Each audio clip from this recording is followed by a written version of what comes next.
Սատանայի նպատակը պոռնոգրաֆիա դիտելետ չէ։ Սատանայի նպատակը ցանկությամբ գայթակղվելետ չէ։ Ցանկությունը նրա թիրախը չէ։ Նրա նպատակը քո կաթվածահար վիճակն է, որովհետև քանի դեռ դու կաթվածահար ես, մեղավոր եւ կեղծավոր ես զգում քեզ, ինչպես կարող ես ծառայել,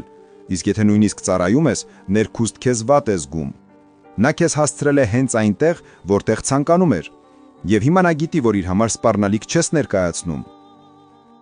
Այսօր Աստված կամենում է փշրել այդ ոգին ձեր կյանքերում, որ դու երիտասարդ տղա մռնչաս արյուծի պես, որ դու երիտասարդ աղջիկ լինես անվախ ու մաքուր։ Աստված կոչում ունի քեզ համար։ Կարևոր չէ, թե որքան երկար ես կախվածության մեջ եղել, կարևոր չէ, թե որքան խորն ես ընկել։ Աստծո կոչումը դեռ ուժի մեջ է քո կյանքում։ Աստված ուզում է քեզ ազատագրել։ Իրագործիր քո կոչումը, դարձիր սատանայի ամենամեծ մղձավանջը։